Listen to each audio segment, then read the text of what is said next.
Hello दोस्तों, राधे राधे। जब भगवान का वास घर में होता है तो मिलते हैं ये 11 संकेत। दोस्तों, अगर हर सुबह आपको ये संकेत मिलते हैं तो आप समझ लें कि आपके घर में ईश्वर का वास हो चुका है। वह क्या है संकेत, आज हम इसी पर बात करेंगे। भगवान को खुश करने के लिए लोग बहुत सारी पूजा पाठ और व्रत करते हैं। भगवान के आगे सुबह शाम दीपक जलाने से लेकर भोग भी लगाते हैं ताकि भगवान की कृपा उन पर बनी रहे और उन्हें जीवन में किसी भी तरह की समस्या का सामना ना करना पड़े। यह तो हम सभी जानते हैं कि भगवान की पूजा और अर्चना करने से वह हमसे प्रसन्न होते हैं, पर क्या आप जानते हैं कि वह हमें इस बात का संकेत भी देते हैं। आइए जानते हैं इन संकेतों के बारे में जो आपको ये बताते हैं कि भगवान की विशेष कृपा आप पर है। दोस्तों, आप पूजा पाठ करते हैं तो ईश्वर का वास आपके घर में होता ही है, चाहे वो प्रत्यक्ष रूप से हो या फिर अप्रत्यक्ष रूप से। वह जब घर में वास करते हैं तो आपको महसूस हो कि जाता है। कई बार आप उन्हें देख भी पाते होंगे। कई बार ऐसा होता है कि भगवान तो आपके घर में वास करते हैं, लेकिन आपकी कुछ गलतियों से वो लौट जाते हैं, आपके कुछ कर्मों से वो लौट जाते हैं। क्योंकि उस समय अक्सर लोग यह गलती करते हैं कि वो कभी पूजा पाठ करते हैं और फिर छोड़ देते हैं, फिर कुछ दिन बाद पूजा करते हैं और छोड़ देते हैं। तो यह सब सही नहीं होता है, इससे ईश्वर चले जाते हैं।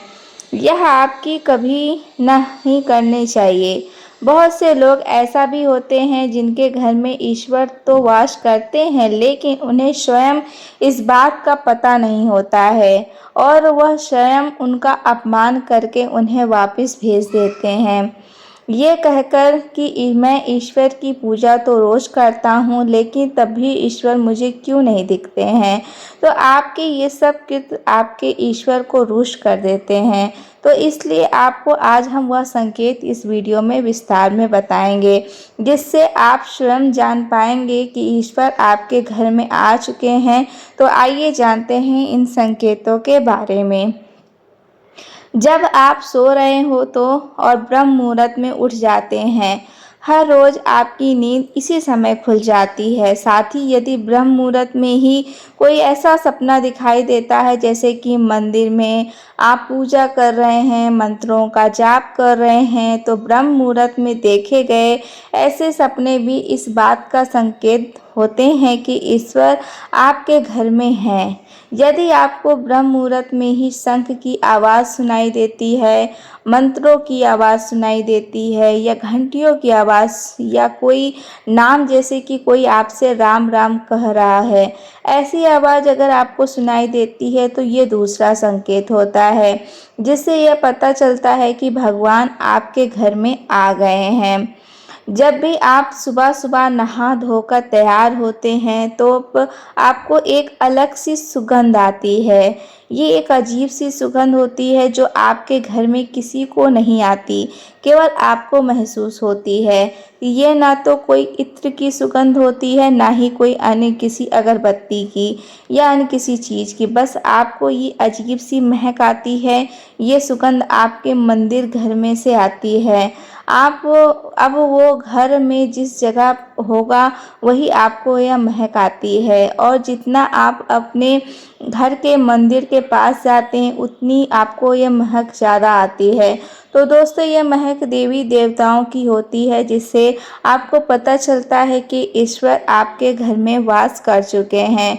अब जो नकारात्मक ऊर्जा होती है, जब इनका घर में आगमन होता है तो आपको घर के भीतर दुर्गंध आने लगती है, लेकिन जब ईश्वर का वास होता है तो सकारात्मक ऊर्जा का प्रवेश होता है, आपको सुगंध आने लगती है। ये महक बहुत सी अच्छी होती है, प्यारी सी होती है, मीठी सी होती है, जो आपका मन पूरी तरह मोह लेती है।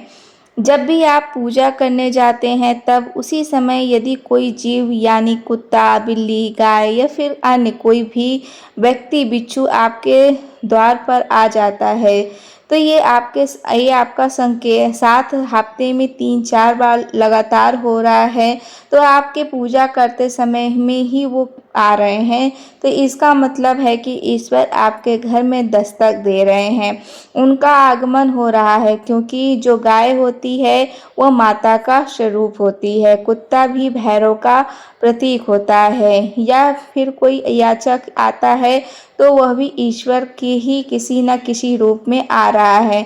तो हमें कभी भी उन्हें भगाना नहीं चाहिए बल्कि उन्हें संतुष्ट करना चाहिए अर्थात उन्हें भोजन करवाना चाहिए, उन्हें सामान देना चाहिए, पैसे या अन्य किसी भी चीज़ का दान अलग बात है लेकिन सबसे बड़ा दान भोजन का और पानी का माना जाता है। अगर आपको रात में नींद के दौरान बार-बार सपने आते हैं और आपको अब सपनों में मंदिर, भगवान की मूर्तियाँ या फ़ोटो दिखाई देती हैं, तो इसका मतलब है कि आप पर भगवान की कृपा बनी हुई है। कई बार ऐसा होता है कि आप किसी चीज़ को लेने के लिए आगे बढ़ते हैं लेकिन लेते वक्त आपके मन में उसे लेकर कुछ संशय आ जाता है।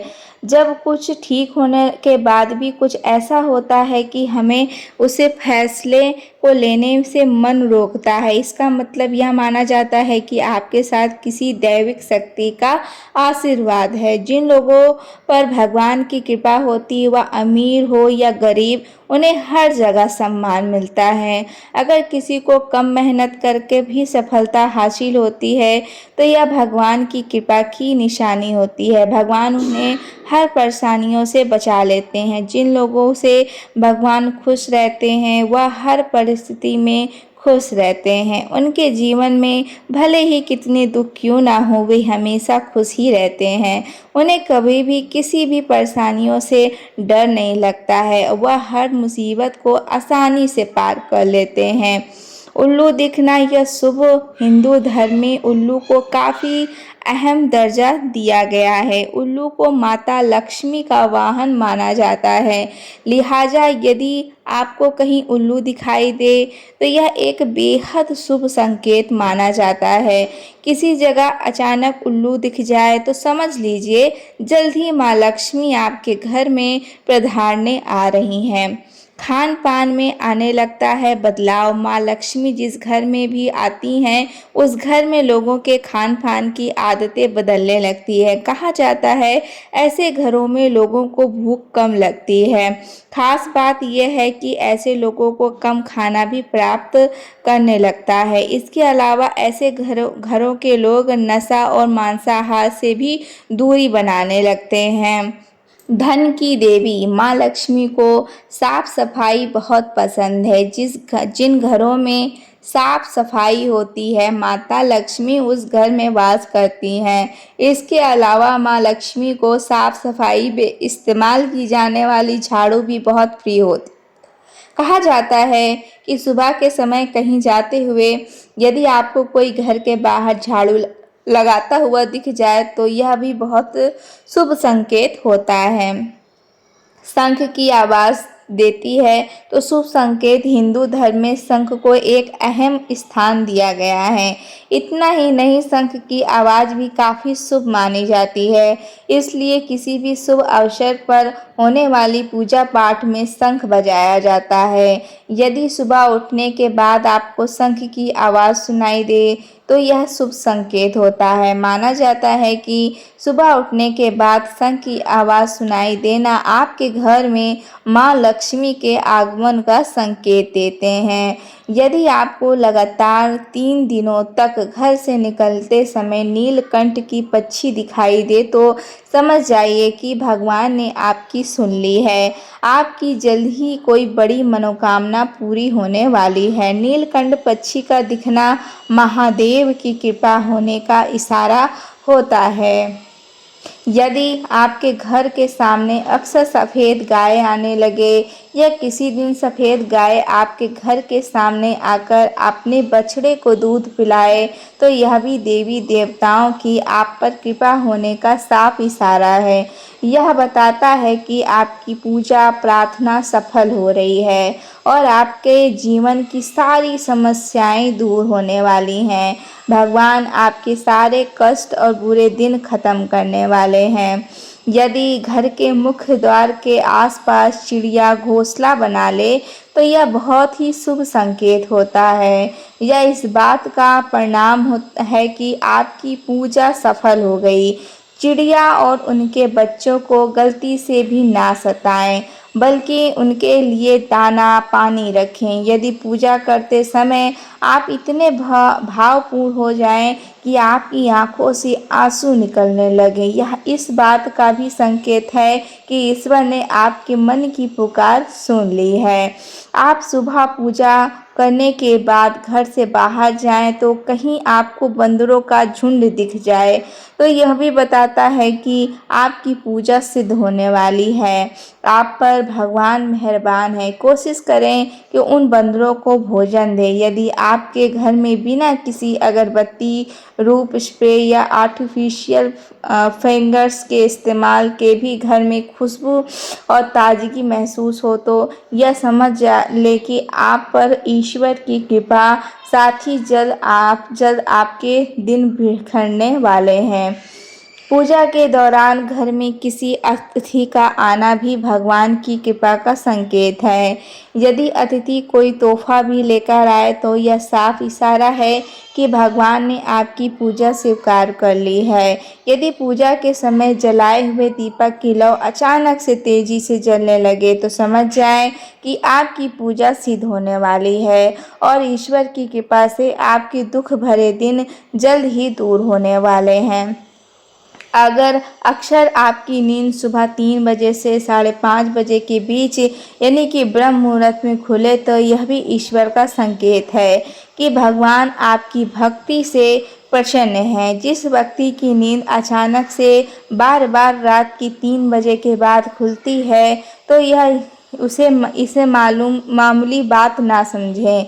यह संकेत बहुत ही शुभ माना जाता है। ऐसा माना जाता है कि रात की दिन 3 बजे के बाद देवी देवताओं की शक्तियाँ जागृत हो जाती हैं, जो कि आपसे बहुत कुछ कहना चाहती हैं। ऐसे में आपको बार-बार 3 बजे बाद उठना कामयाब होने का संकेत है। वहीं रात के 3 बजे के बाद देवी देवताओं से मांगा हुआ वरदान खाली नहीं जाता है। ईश्वर आपकी प्रार्थना अवश्य सुनते हैं।